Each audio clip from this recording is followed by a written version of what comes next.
Yes, everybody, welcome back to Football United TV. This is United Across the Globe. I've got a full panel today with us. Brilliant. Talking about, well, not great things today, unfortunately. There's nothing really good about Man United at the moment, is there, for the last, 10 years? But, oh, well, we'll get Caraboa Cup. into Caraboa Cup. Oh, yeah, we won that, didn't we? Spurs would be jealous. Spurs would be jealous indeed, but nobody else. Here's the intro, people.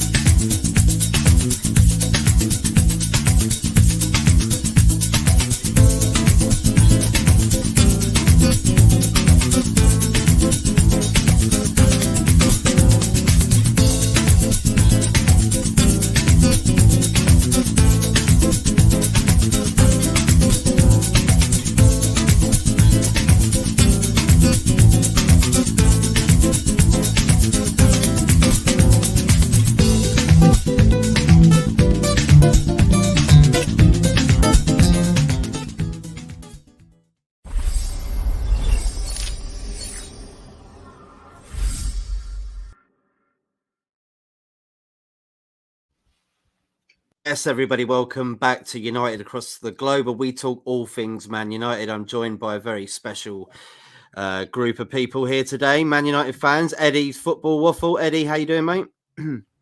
Yeah, I mean, apart from the football, I'm doing all right. You know, just working, surviving. Thanks for having me on, mate. Yeah, the team could do better, mate, couldn't they, in times like this, you know, when you're working hard and, you know, and you have to go to work with this misery upon us. Football Power Hour, mate, how are you doing? Welcome back, bro. Good Big up, bro. Thank you for having me, man. Yeah. I'm doing as best as I can given the circumstances. Yeah, it's grisly, isn't it? Yeah. And Achieve, mate, welcome. First time on the show, mate. Yeah, how you doing?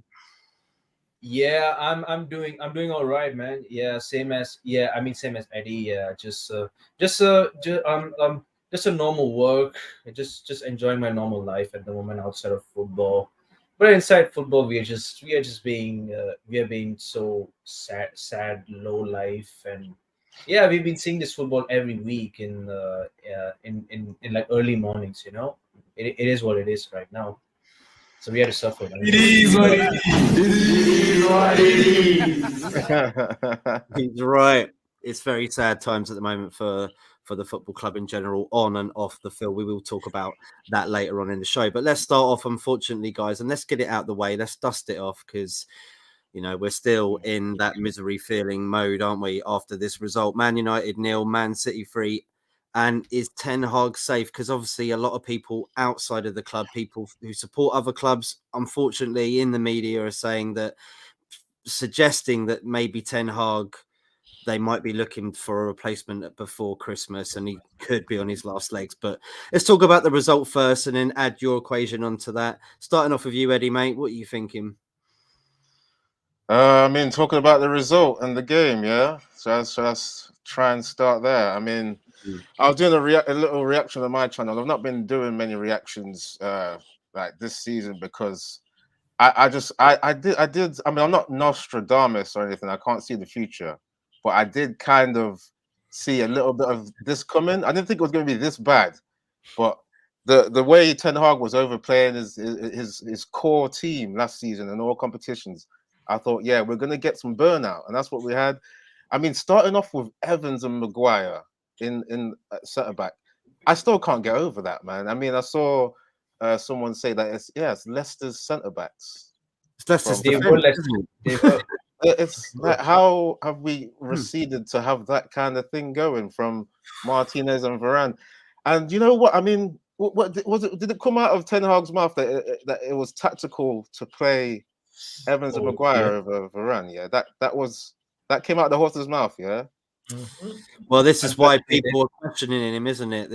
I mean, I'm not personally. It's just what the media are saying about Ten Hag. So I don't know. Like, do you think tactically, maybe in this game, what was he doing? What was he saying? I don't think he was very good tactically myself, but I just don't see how you don't play Varane for like any of the tactics you want to do. I mean, Varane was one of them big foundation points for us to play off of, to play out from the back. I don't get how you just, if you're that kind of coach, because Ten Hag's meant to be stubborn in his ways, but he's come to this team and he's tried to adapt too much to the players. I mean, to play Evans and Maguire just showed that, okay, he's wanted to go with the counter-attack thing.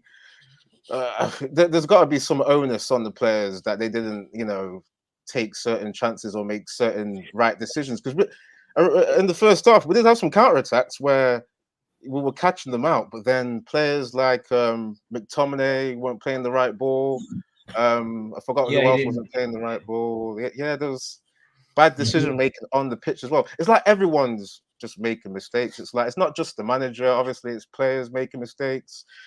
I mean, seeing that player power where it's like, seems like Rashford gets to do what he wants on the pitch. Because I was thinking, because we've seen it in previous games, Rashford just tries to dribble, fails, tries to dribble again, fails again. It's like, surely Ten Hag is telling him, some instructions, but she's not even listening. So it's like, what can a manager do if players are not listening, guys? Maybe you would like to answer this Football Power Hour then. Do you think that's a sign that he's lost the dressing room then, Ten Hag, if that's the case, if players are not listening to his instructions, and if they're doing it in training, they're not doing it on the field, there's something going wrong, isn't there? Because he's always saying that they're training very well, they look impressive, like bloody blah, and then when it comes to it, we look sloppy and a bit hideous. So it's like he has already obviously lost Sancho. So I don't know. I can't tell. I can't really say that. Say like a Donny van de Beek is on his side.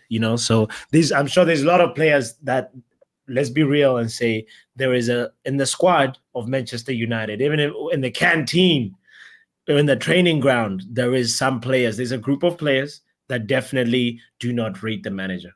The same way, if your idol, Cristiano Ronaldo, has said the words, "I do not respect Eric as a manager." That what's that going to do? That's planted some seed. Or there may be other players maybe that do, but they're just sort of just going with the flow because they're young. That's what they have to do. I'm looking at the likes of Alejandro Garnacho, who has Ronaldo as one of his, idols, and he competes even in video games as Ronaldo sometimes, or in like bowling games or whatever. But anyway, the main thing is yesterday's disaster of like which manager, willingly benches Rafael Varane for Johnny Evans. Willingly. When Eddy said it felt like we've time traveled, right? He was asked about it in the press conference, and the question was verbatim, "I decided for Evans as a starter and Varane benched for tactics." Yes, exactly. He was even further grilled by another journalist, even towards the end of the press conference, saying, "Okay, no, explain that even more." And he said, "Well, it's because of Harry's positioning. Harry's better on this side of the center back position. And so now we have to make sure that." So for him, he was more stuck with Harry has to play because of the policy of meritocracy or whatever it is. His after the game. Go ahead. He said this after the game in the press conference? He said this after the game in the post-match press conference. Yeah. Two different journalists asked him about this, like saying, wait. What did you say about the Maguire-Evans partnership again? The problem I have with that is the fact that you've got your best centre-back. You should be playing around his best interests, not bloody Maguire's. What's best for Maguire? No, what's best for Varane? Put someone in who will be better for Varane, even if it's one of the academy players, in the under 18s or the under 23s. Don't care if it's better for Varane for him. You know what, Matt? I think Maguire started some kind of mutiny. Yeah, because he's upped his game a bit, and it's like, he seems to be in the manager's plans. If the manager's saying, okay, tactically, I'm using them for this, it's like. That wasn't happening last season. So what's changed? Maguire played a little bit better. I don't get it. He took away the captaincy, didn't he? Yeah. So I don't really understand like the situation with that. We definitely do need another centre back though now, don't we? There's no denying. Sachiv, mate, what do you think of this result as well and the Ten Hag situation? I know, like we said, a lot of fans outside of the United bubble are saying that he's potentially on his last legs. What do you make of it all? Well, just before I speak about Tenak in or outs, I have to say, like, these players on the pitch, they don't have no desire, no passion, no fire. They should know this is a derby game. This is a derby match against Man City. Come on, man, Rashford. Especially you've been here at this football club for 9 seasons. 9 seasons. Wow. That's your ninth season, by the way. You've like you should have known this better. You were born mank and bred. You were born in Manchester. You should have known this better for ages. Like like like like like you are the highest paid earner in this football history. Almost 400K you've earned, and you're still not. He's not been up to the mark ever since the preseason. I was so worried for him. Not only just preseason, even last season, doing after the League Cup, that 7-0 game, especially that one, he was nowhere to be seen. I think since it was that 7-0 game, he was gone. Like, his confidence was gone after that. Well, it's really strange, isn't it? Because he had would we all agree his best season in front of goal last season? Is that correct? I was calling Rashford Rash Bappe last season. That's how good I thought he was. I mean, how many consecutive games was he scoring? And I mean, and it wasn't just like, okay, the third goal out of 2 goals where we're in the lead. It was like winning goals. It was almost every goal was critical that we needed. Yeah, it must have been his highest scoring season. Really, I mean, which is strange. That's what I'm saying. It's really strange that these dips, up and down, and it doesn't really cement it and do it every single season. Which I agree with Sachiv on that. It's I really want him to be good, but he's been there for a very long time now, and he should have been the example. He's at that age right now. The example. He's already reached his peak. That should be his peak age. He's already 25 years old. He's basically just like, I'm basically 24 now. He's 25. So I'm basically at my own peak age where I can just play my own sports code. So he should do the same. He should actually do the same. Yeah, I don't get like if we just look at little things like his dribbling. Like last season, his dribbling, it was way better than what we're seeing like this season. I don't get why that culture of dribbling is not in his mind now, where he has that kind of automatic twitch fiber to know to go left or right past a defender. It's just like he's almost just forgotten how to even do some dribbling he was doing last season. You should be confident enough though to he's pushing on. That's what I've been saying. It's already his 9th season, so he should have known his skills already. He should have known his skill set. So as I've looked into his stats and all, I just think that he's basically a left forward. He's not like a pure real wing. He's more of a left forward, like a left center forward kind of thing, Well, I've got a poll up actually in the chat as well. I wanted to talk to everybody about is, should Bruno be captain going forward? No have said 83% so far. That's 7 votes. And yes for 14%. We'll go on to that later on. But we'll read out a few comments now, everyone. Thank you for tuning in. Smash the like, share, subscribe if you can. We're only about 8 away now from 900, so it'd be really good to get over that mark if we can. Matt Bassett. I wish we could have that for a win against our rivals yesterday. I know. But I'm glad you brought it today, mate. It's a new day. Let's get on with it, eh? Matt Bassett, big up everyone on the show and in the chat. Big up, Matt. We've gone backwards from last season. Yeah, we have, guys, haven't we? It's strange, isn't it? Because we thought we were on a high from, winning the Caraboa Cup, whoop-de-doo. But at the same time, I think after that Caraboa Cup, it just slipped down from there, didn't it? Straight from there. Yeah. I think Newcastle, we saw them in the league, didn't we? Shortly after the Caraboa Cup final. And I think that was just it. Capitulation. City masterclass, United disaster class. Lovely poetry there, Matt. Lovely poetry. I knew it was going to be a long season after the Wolves game. Yeah, that was for me personally. It was since the preseason games. I just knew it. The preseason seemed like a mess too. It seemed like we tried too many different tactics that we couldn't decide on. False nine, wing forwards, diamond, midfield. Sancho was playing false nine. Yeah, maybe that's to do with like the transfer we had, the window, and the fact that maybe because you think in the background, was he allowed to have some of the players that he wanted to? Were they his players? Were they not his players? I mean, we know Mount was, but I'm even doubting the Mount thing now as well. I have definitely doubted that from day one. I was like, Chelsea were really happy to get rid of him, and then you have to put that in the back of your mind, like, why are you so happy to get rid of him? Well, I'm doubting that it's even the Ten Hag signing though. Even though we heard, okay, he wanted him at a previous he rang him up. team, Apparently, he was like, "Come along, mate. Don't sign for bloody blah."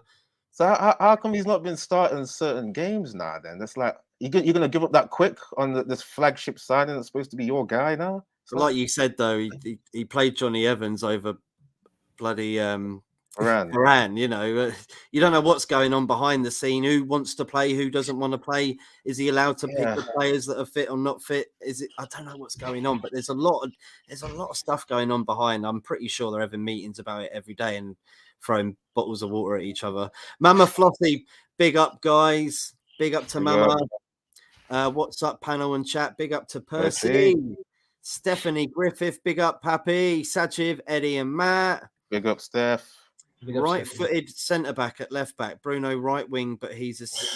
Bruno at right wing, that triggered me the most. I'm like, is he insane?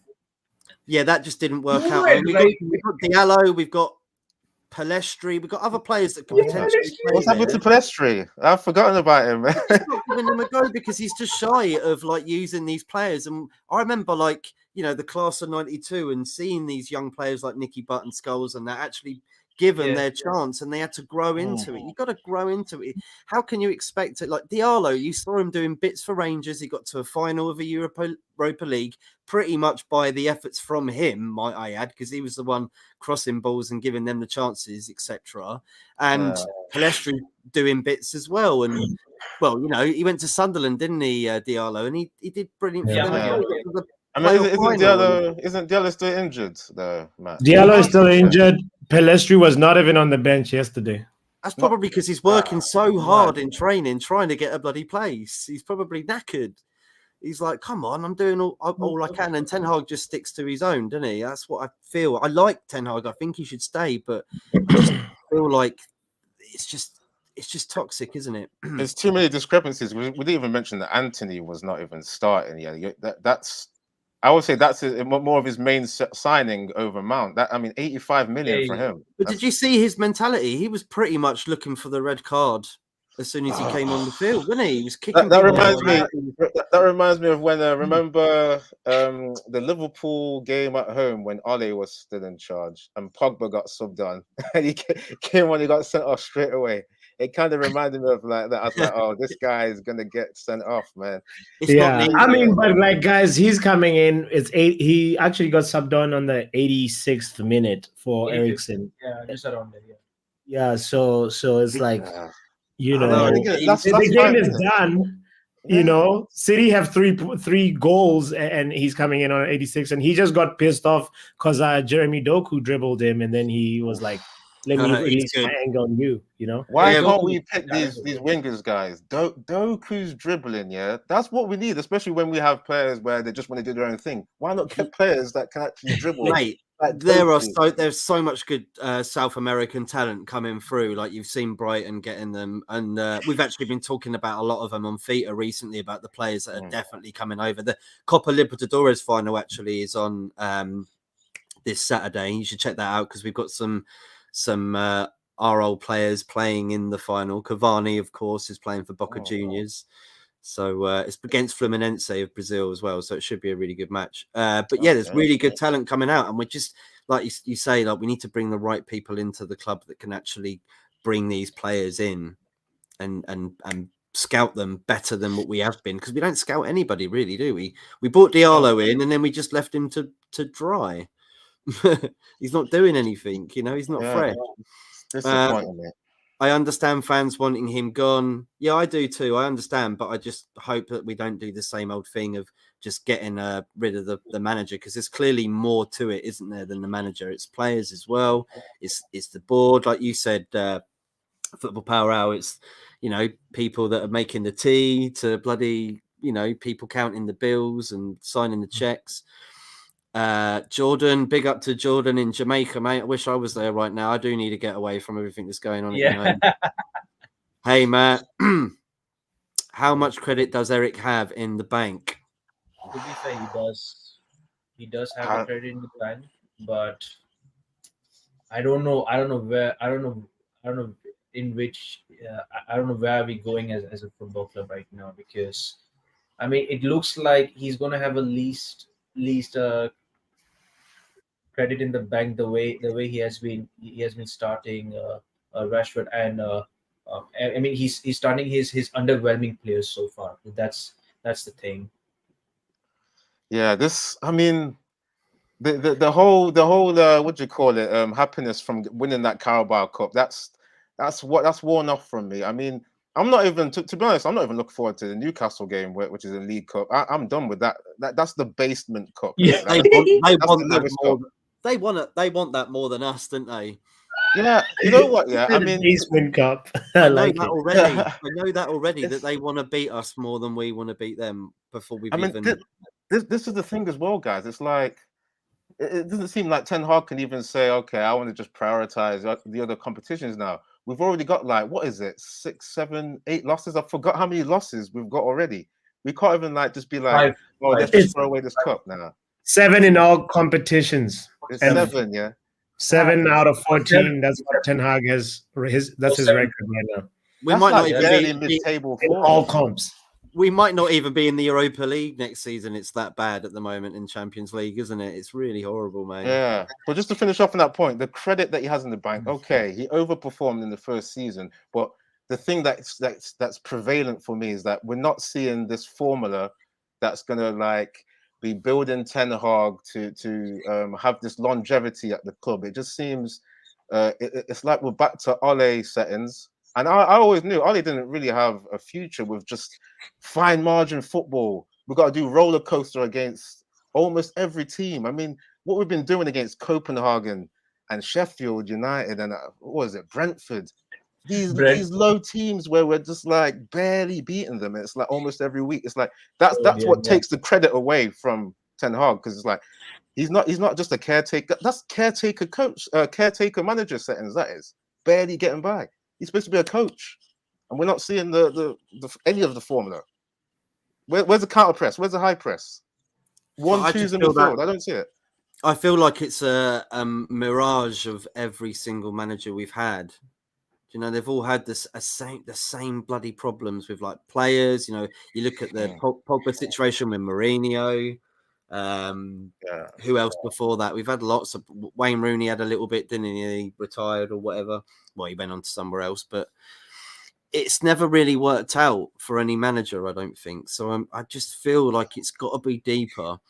Like, if people talk about the facilities as well, like he's probably writing the team out and the tactics out with a chalk on the chalkboard still, like they used to in the 70s. You know, it probably is that old and decrepit at the moment at the football club, because people were talking about Jude Bellingham and then the reason why like he didn't pick Man United, etc. And they were saying like it's just ridiculous there. Like every other club he went to, even Birmingham's was better than Man United's. There was no question about like rejecting Man United, and Dortmund's was one of the best because that's what they do. They recruit great, and they're probably going to get his brother as well, because that's the way that Dortmund are going with it now. They know they can't compete with Bayern Munich on a financial basis, so they have to try and scout in, bring in good talent, and try and win something in the short longevity they have a player for. Like Bellingham went off, didn't he, after 3 or 4 seasons? Sancho went off after 3 or 4 seasons, so on and so forth. Look at Haaland as well. That's a player we could have got before. I mean, Ole used to manage him. Was it Mulder? Didn't Ole come out and say that he told the Glazers and that to go and get him? He was about 4 million. And they said no. Yeah. Mm-hmm. He was talking to Haaland, wasn't he? And then he must have not liked the facilities as well. And then he went to Dortmund. How's Dortmund getting these? Well, he went to Salzburg first, so he could have even come from there. And then we still missed out on him from another club. He was actually he was actually like £5 million. He was just like least cost. We could have bought him, to be fair. How much is he worth now? I'd 300 personally say mil. 150 or 200 at the moment. Yeah, I The would way he say has about been moving at the 200. moment. I'd say Mbappe prices. I don't Yeah. understand why he's not winning Ballon d'Or this year. I know about the Messi thing, but he should be really, and that's hard to say as a Man United fan. But No, he needs help from Southgate to win the Ballon d'Or. You know, he needs to be better with. Yeah, England has to do well too, fam. But yeah, but he's a generational talent, that's for sure. To get those amount of goals in 13 for Real Madrid, that's incredible. Only Ronaldo has done that for Real Madrid. absolutely So special. he's yeah. You see his goal in the Classico, that long range one. That people were accusing him of just being a tapping merchant, and then he goes and scores a rocket in the derby. Confidence as well, wasn't it? His confidence, because there was another player right behind him, and he literally just went, that's mine." Like he grabbed it, and he just knew what he was going to do the minute he ran to that ball, because it just dropped in the middle of the park, and he was like, "Right, I'm having this." And yeah, beautiful goal, honestly, really good goal. Mark and MUFC fan, big up. Didn't Anthony just experience a traumatic last 5 months? Yeah, it has been brutal for him. Yeah. He did, yeah. It has been, but I mean, if you know, if the manager knows that he's not, you know, his pressure's up and all that, and he's not ready for this game, he shouldn't have played him. Yeah, don't pass the drama on to me, Anthony. Was there any analysis of the first half when calling it a masterclass and disaster class?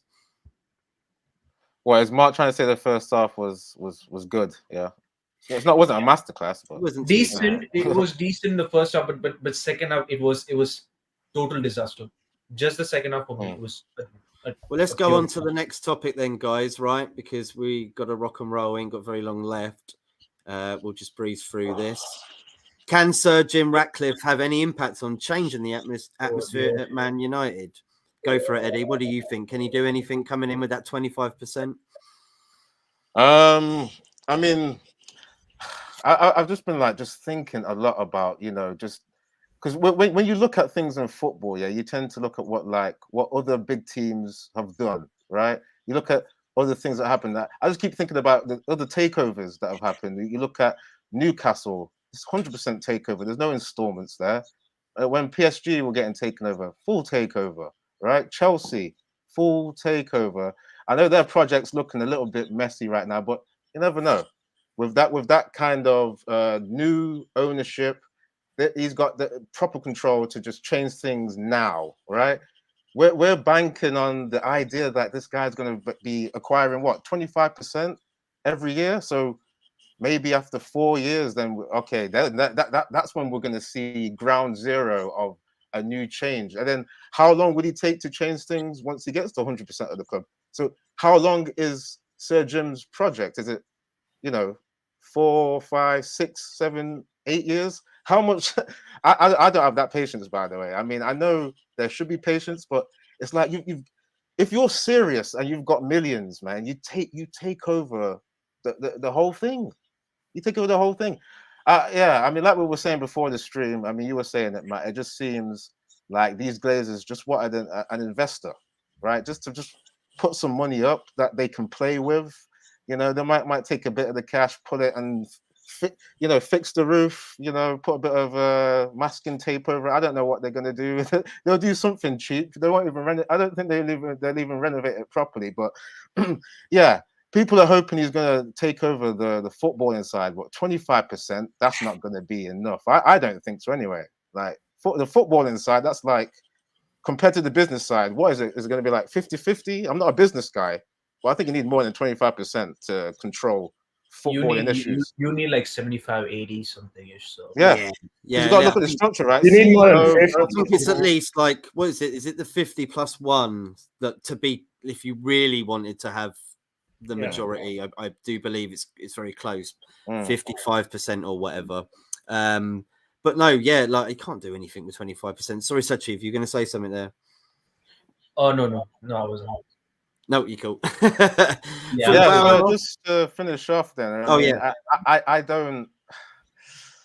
I hope I'm wrong anyway about him not being serious about changing things in the club. But I just think the Glazers like calling the shots. It just feels like they just get off on the power, even though they get things wrong. They had the chance to have Ragnick come in and possibly help them with changing certain things, and then they got butthurt over him saying some truths. I think the Glazers took what Ragnick said as like an embarrassment, because I remember specifically like just one of Ragnick's quotes when it was like, "You don't need my spectacles to see what's going on." And I think the Glazers took that as a bit of a disrespect. They Like, hated it. yeah, this is obvious, Glazers. Look what you're doing. But it's And like, he did open heart surgery, he said, yeah, didn't he? And they, I think, they just maybe you could have kept some of that under the wraps and just told the Glazers behind closed doors. But still, he was telling the truth, and you're supposed to go with what is the truth. So, yeah, I don't know if Sir Jim's going to be able to do anything, guys. I don't know. Football Power Hour, mate. Yeah, the only impact Sir Jim can have is on me is if he tells Eric Ten Hag to stop playing Bruno at right wing. that's like. But when we're being real, like it's like at 25, like what impact will he have on the atmosphere at United? The only what bro, the share price will go up. That's it. He might bring a few plumbers to fix the roof. He might bring a few a little bit of improved Wi-Fi or something, but I don't think it's anything that's going to be significant. We need a full cleansing from top to bottom. We need, as Eddy said, open heart surgery that Rangnick was talking about. That's not the cosmetic kind. So Sir Jim Ratcliffe cannot have a real impact at Man United at all. Like, we are cosmetic surgery, aren't we, mate? We are just a bit of lippy and that's all we are. Totally. We might look good on the night out, but we wake up looking ugly. For real. I mean, he's gonna when you're looking at the question objectively, the thing that he'll give to the Glazers is an excuse. He's gonna be a new shield, a new scapegoat, a new way to explain any other losses and any other mismanagement issues. It's just like, well, there's a guy that we put in front to take care of the footballing issues. Sir Jim, maybe we should take his 25 away and give it to somebody else who wants, that's going to be the conversation we're doomed for the next couple of years, guys. Sachiv, anything on that, mate, at all? Yeah, all I'm going to say, like, Jim Ratcliffe is going to have absolutely zero impact. So, and then we are going to become like a Lonchester United, where we are going to get players on loan again, and first things, I agreed, like it's going to take some time to even fix the roof, fix literally everything. Like it's going to take like 10 years or 10 or not just 10 years or maybe even 20 years. It's going to take a long time. And Jim Ratcliffe is 70 years old. He's 70 years old. Like how is it about 70 years old by the time they get it done? Bloody hell. I got that long. Exactly. That's insanity, man. That's such an insanity negative impact.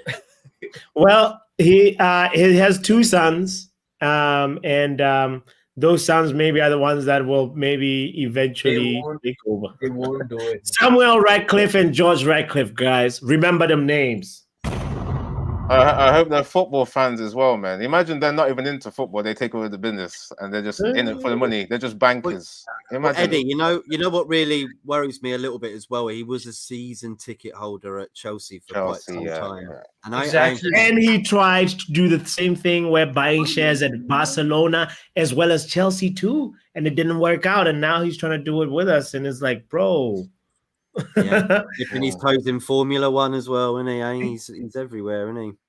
Yeah. You know what, guys? I was bringing up the point with Matt before. I was like looking at the finishing places that Nice had under Sir Jim in like last 4 years, and I saw it was 5th, 9th, 5th, 9th. Like, what are the odds on having that kind of exact pattern for 4 years? Yeah, for me, it just seems like this guy's impact on a club, is it's not great. I mean, finishing mid-table and then getting Europa League places as your best thing. Bro, In that league where it's not really that it's not extremely competitive. Get him to second, couldn't he, Eddie, mate? At least.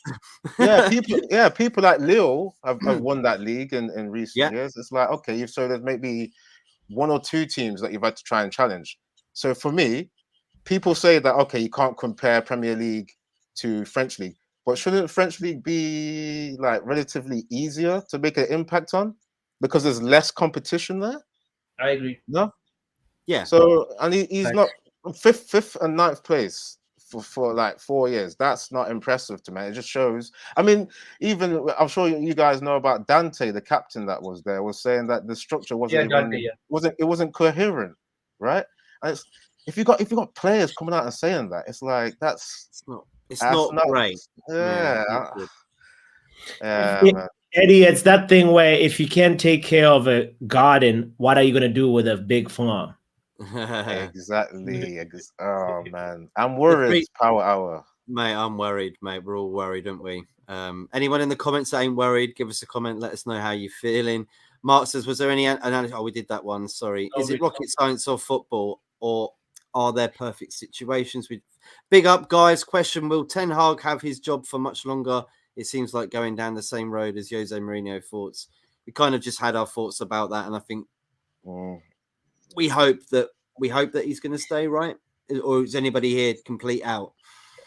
I was saying he's going down the route of Ole. Really, I mean, you could say going down the route of both, like because we're playing the same football, but he's got to start doing what his philosophy is.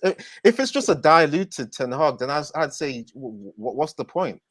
You know, why dilute yourself so that your reputation gets dragged through the mud, right? Do you think though how many managers we have had in the last 10 years is quite phenomenal?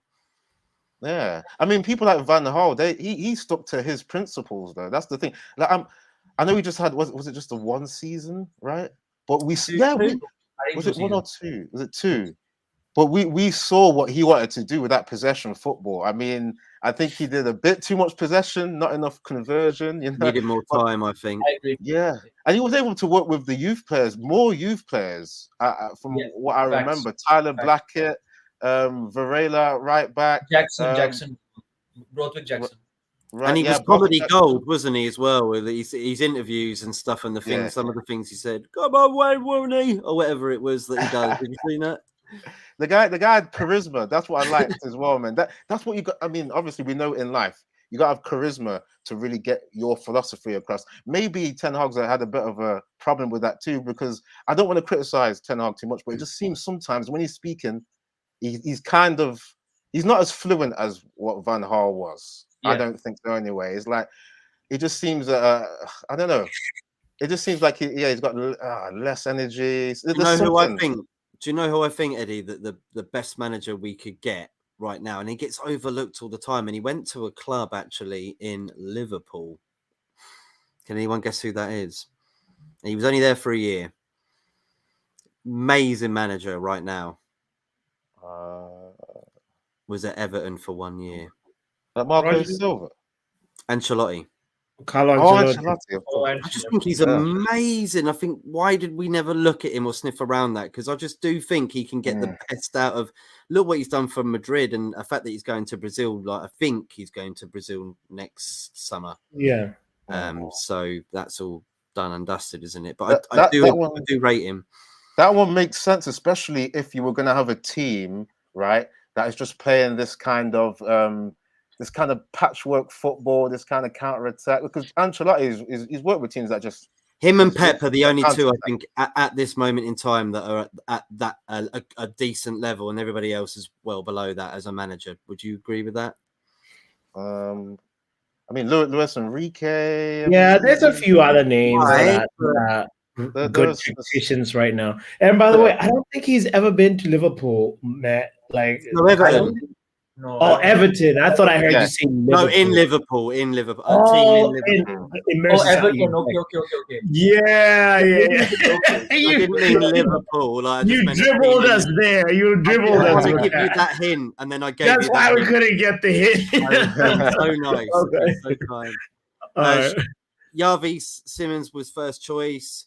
Evening, Anthony. Good, bro.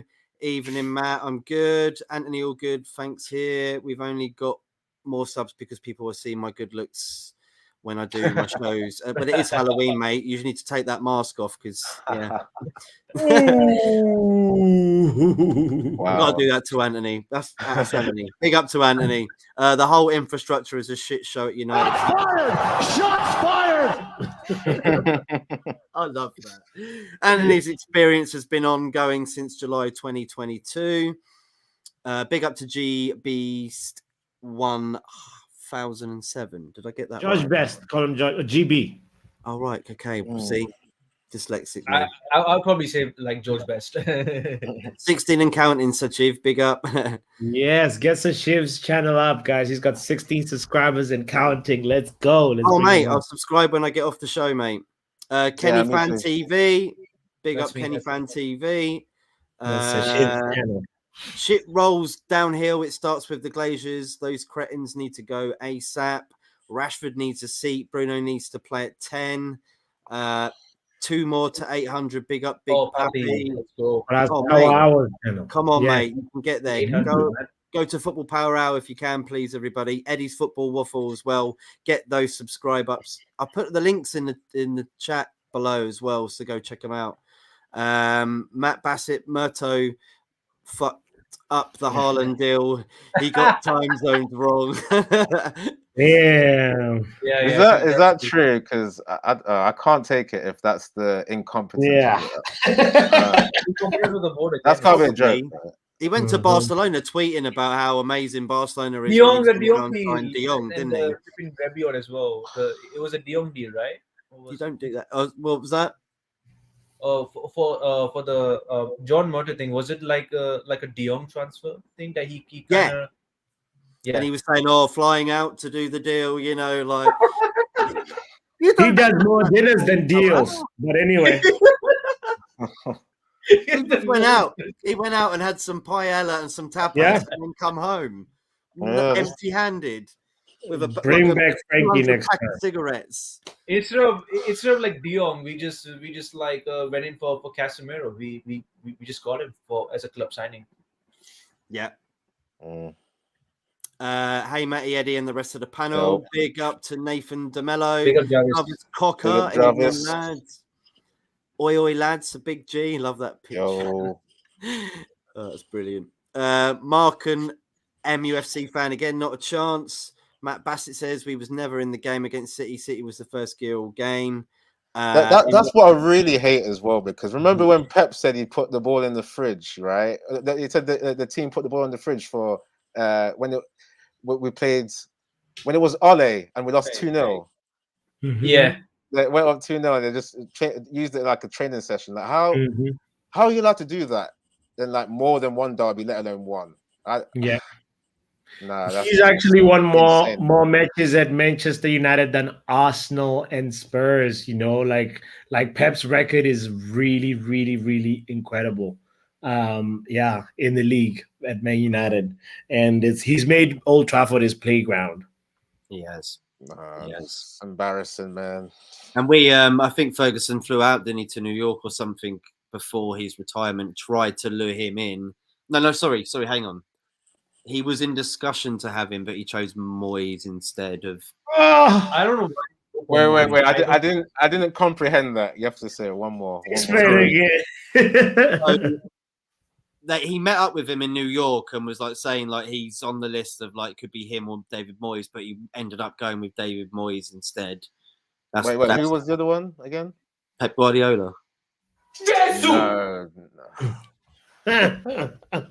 Sachiv, you killed Sachiv. Sachiv couldn't believe it. He's like, no, I'm Honestly, just gonna go bang my head against the wall. apparently, like you can say, even Pep, I believe, said about the meeting that he had with Alex Ferguson, but he chose Moyes instead because he wanted to. I don't know, for some reason he wanted to have a British manager take over after him, so he did choose Moyes. Perhaps, well, he did. You all thought that. There's so many different things wrong with that. Guardiola was not in the job at the time, right? Oh man! And if that is true, Guardiola was not in a job at the time. Wow. He was a free man. And then he went to Bayern Munich, and then he went to Man City. You know what? There is a negative conspiracy going around. I'm sure you guys have heard it, and obviously it's bad to repeat it. But you know, some people are saying, okay, Sir Alex, he just wanted to, okay, first of all, have his friend come in, but he knew Moyes was never going to, you know, follow his footsteps and be as good, and therefore not repeat Sir Alex's legacy. Sir Alex would go down as like just the great that no one could follow. So maybe a little bit of sabotage there. Like, Hopefully not. I want to be the all-time great. I want to be the Bill Shankly and all that. Because when they left Liverpool, it was like dead for like 30-something years, wasn't it? Until Klopp come in. So it's like that sort of thing. Like, yeah, good. Like, I keep that sort of legendary status for longer. No, I don't know. I hope not. It could be the case. When we're talking about picking Moyes over Pep, hey, it makes you think of negative things, man. With what's going on at United, it's just you can hear and see so much negativity and everything. The conspiracy theories could be true at Man United at the moment. Honestly, I could believe them. Been saying it for ages. Bruno is not, I repeat, not captain material, especially at United. Totally agree with everything Roy Keane said it as well. I saw the post match analysis with Jamie Carragher, Gary Neville, and all that. Yeah, it was with them. What I don't get, guys, is that there's so many. There's such a lack of options for who could take the armband. We've got like the biggest squad. I remember doing a Power Hours quiz. We got the biggest squad. Yeah. Oh yeah. There's like at that time the transfer window was still open, but we're definitely in the top 3 biggest squads in the Premier League right now, for sure. And there's no one can take over from Bruno that just flaps his hands in the air, arguing with refs. As well, he's he can speak so many different languages, so he's one of those players that can do that. I mean, Casemiro apparently can't speak English very well. These are some of the reasons why other people ain't getting the captaincy. Because obviously, I choose last year Casemiro, not on this year, but last year's definitely. You know what, man? I would gamble on Casemiro. I would just say, okay, Casemiro, just do some sign language. Point to like what you want people to do. Yeah, do that kind of communication. As a player, I just look at him and I just go, "What do you want me to do?" I wouldn't like. Trust me, I'll run up and down for you. And instructions in football is very simple. It's not rocket science. If you don't have the ball, you can either come short, you can go in behind, we can keep position. Like these are simple. We shouldn't overcomplicate things. Then say, he can't give a post-match. Find somebody else to do the post-match conference then. If you need, like, if the captain is the one who's supposed to be speaking to the cameras after the game, give those media.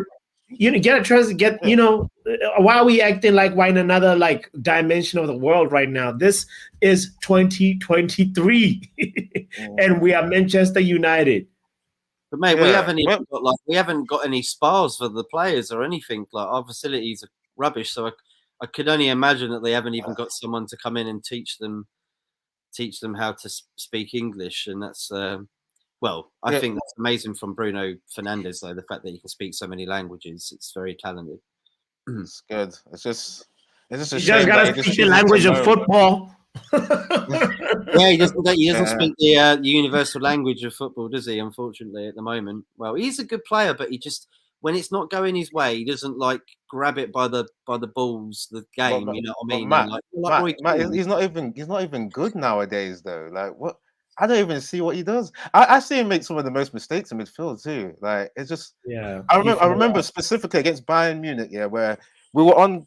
There was like a phase in the game where we could have come back, and Bruno was literally giving the ball away, like the best player. He's done it in other games too. I'm like, wait, this guy's meant to be the best. He's meant to be the leader, and he just looks nervous. I remember when in the last game he passed the ball out of play on the right wing, and it was like. That was a phase of play when we were actually pressing. And passed the ball out of play. I was like, yeah, it was an unforced error too. No pressure on him. I was like, this. I'm sure the pressure's getting to him now as captain. I think he clearly can't do it now. He's not this bad. He's not this bad. Who should be? Who else could there be? Do you think that could take it on? Rashford or? Oh, what? No. I don't know. Just throwing it out there. I'm just trying to way. anyone who's been there a long time, who knows the club. You don't want someone who's come in for their first season. Like you wouldn't want to pick Hoyland, would you? You wouldn't want to pick Mount. You wouldn't want to pick maybe Ericsson. I don't know. Like who? No one's good at the moment. Onana, maybe. When he plays. Johnny Evans, he'll be playing in front of him, won't he? Onana. Onana would be. Yeah, I mean, last year, I can remember who was the Chelsea captain before. I think last year it must have been Azpilicueta, and Azpilicueta didn't play all the time. You know, Chelsea. Thiago Silva, I think it must be Thiago Silva. Yeah, now maybe it's Thiago Silva, yeah, but before Thiago Silva, like the whole point of like the captain has to play. He can be on the bench. It's okay. Like we were actually doing better with Maguire as the bench captain and Bruno as the temporary field captain. Maybe we should go back to those settings. Let's read out a few more comments and then we'll go on to just a quick score prediction for the Newcastle game because we want to finish this off before the hour. We've gone over a little bit here. Matt Bassett, is it a Class A or Class B shares that Jim and Ineos are buying? Sounds like you're talking about drugs there. Matthew Bassett, no idea. Man United drugs, yeah. Definitely Class Z at the moment. This is what I don't like, guys. It's the whole technical stuff. Who wants to even talk about shares? I want to talk about the football, man. Like, we should be able to trust these guys, right? To do all the behind the scenes stuff. The only shares I know that they're getting is that money that they're going to be sharing with each other. Yeah. And the hugs over caviar, lobster. Looking at OGC Nice, do you trust Jim Ratcliffe and Ineos with Manchester United? I don't. No, we were just talking about it, man. Like the places they finish in the leagues is too average, man. I don't trust Sir. I don't even want to call him Sir Jim, man. If you're a Sir, you should be having money to take over the club straight away. Yeah? Right. What kind of broke sir is this one? Exactly. That's what I'm thinking. You got knighted. You don't have money to take over Man United. What's going on? No, right. Just ask the Queen or something. Just let us borrow 800 million from your Buckingham Palace estate. You know what I mean? A little cheeky loan.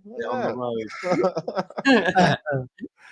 It's a plastic company as well at Ineos as well, so I'm not sure whether plastics is like the sort of the future prospect for business people because it is changing. So we'll see how that goes for you, Sir Jim, in 20 years. But who cares? You'll be about 70 years old on your yacht in Monaco, won't you? Kenny Fan TV, Nice fans protested against Jim Ratcliffe. They did actually. That's true. Really? Oh. My opinion, it's not a viable model of ownership. Totally. Can anyone tell of a successful football where this model has worked?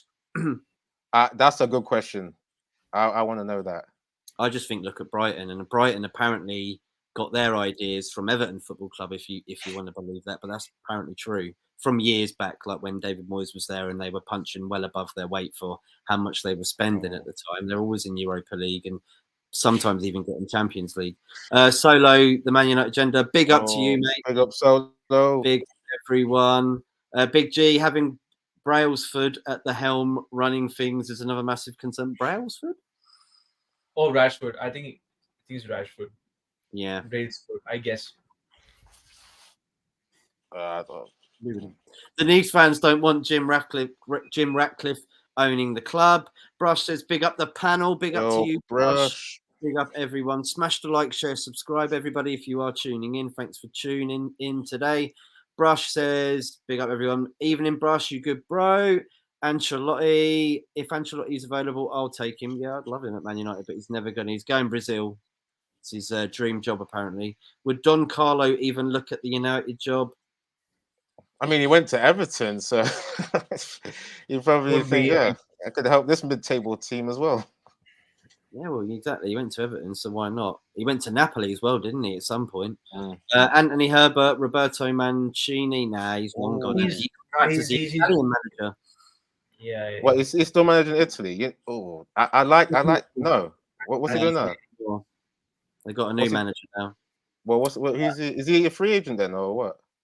I think he's in Saudi Arabia, is he not? Oh, He's been offered it. I think there's some link with him in Saudi Arabia at the moment. He might have it cost a lot to bring in as well. I do rate Mancini, like, you know, obviously winning that I think there's that league with Man City. Will be really annoyed, wouldn't they? Say again? The Man City link. I think people will be quite annoyed about that. Well, hasn't that expired a little bit? I mean, he's gone to Italy. You know, there's you know, a little buffer. He was the manager on that winning day.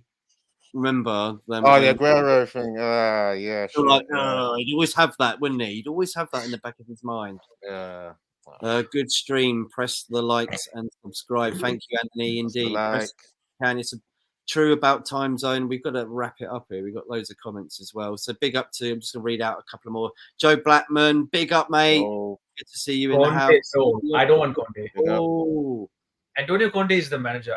The players. Where are the players? He will give us a great interview. He won't tell us, we were spot on or whatever Ten Hag said in the man. I'm trying to forget what I heard by Erik Ten Hag because he just looks different now. Like he's losing his aura. Let me not put it into existence. But Erik Ten Hag, I hope you figure this mess out right now before the next game.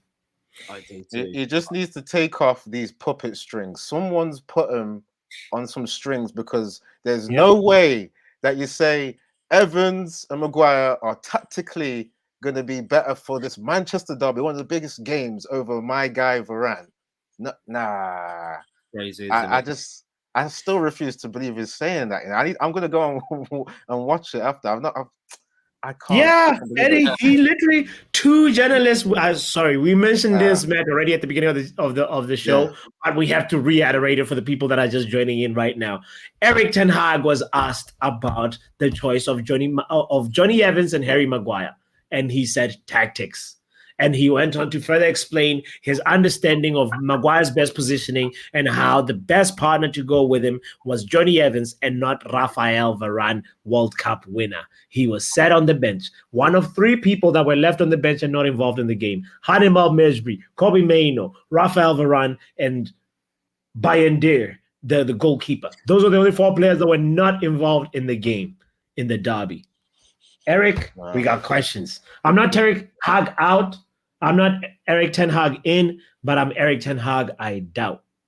I doubt. There you go, ladies and gentlemen. What we're going to do is quickly wrap it up as well. I'm going to ask you guys your score prediction against Newcastle in the Caraboa Cup and where everybody can find you as well. Starting off with Eddy, mate, where can everybody find you? Thank you once again for coming on for the show, bro. Yeah, thanks for having me on again, man. I think it's been a bit of good therapy today, man. You know, getting a bit off my bit off my chest. You can find me at Eddy's Football Waffle. Recently did a waffle. I've not really done many this season because Man United have just been diabolical. But yeah, you can find me on YouTube, Eddy's Football Waffle. For the prediction for this, to be honest, guys, I mean, you may want to come at me for not caring, but I don't want the Caraboa Cup. I think we should come out of it. Yeah, I mean, obviously, you don't just want to lose a game when you got like 7 losses already. But yeah, I don't think we should take it seriously anyway, man. Certain players should get rested. Maybe some youth get run out. But hey, we'll see what happens. Prediction: it's a home game as well, is it? Yeah, it's a home game. We don't even look good. We don't even look good at home as well. Well, worse at home, actually. We're worse. No, this is mad. A draw came to mind. I reckon we get a draw. Yeah, normal. I reckon it's going to get extra time. That's just come to me now. It's a bad feeling that's come to me. We go to extra time. Oh, shit. We'll go out on pens. I'm sorry. You might have to send you're me. going right down to the end there, to the wire. Yeah. I think I have a hangover from that derby. I feel like we're going to win a game and then just take it away from us right at the end. Is that what you're doing to me? Man United, what are you doing? Sorry, it's United's fault for making me feel this negative, man. Yeah. Fair enough, though. It's probably will happen with us, mate, unfortunately. Football Power Hour, mate. Where can everybody find you? Thank you for coming on once again. It's a justified negative, Eddy. I feel like you guys anyway, if you want to find me on Football Power Hour. That's the YouTube channel you should be subscribing to. If you haven't, you're a disgrace, you're a cheat. Look at yourself.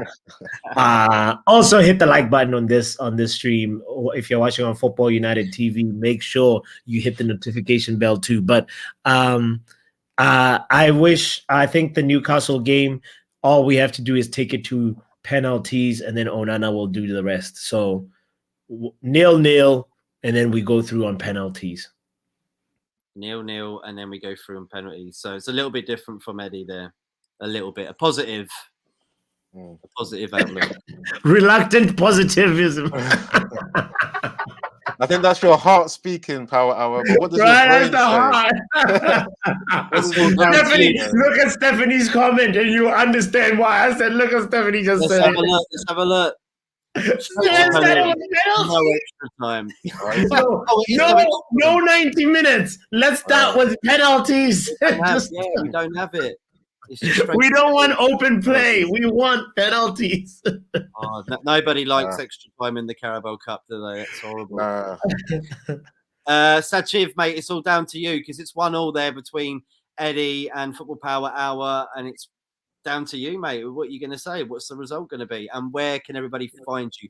Thank you so much for coming on, mate, for your first time.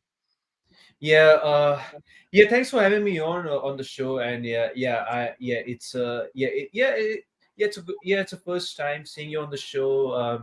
It's a good platform to come here. Yes, you can find me on Kenny Fan TV on YouTube. I've just done recently a few videos, and I've done the latest videos, and I've ranted way too hard after the Derby game.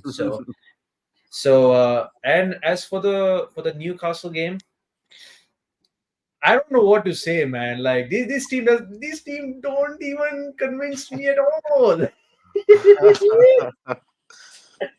Oh my god. Oh, difficult. Since it's Newcastle, it's not actually like a big six team, right? So wait, hold on. I'd say check the table, my friend. but we are not far off Newcastle, though. We are not far off. They're number 6 right now, but yeah, we're not far off. Yes. Wait, what are you saying? Newcastle not big six? I didn't hear that properly.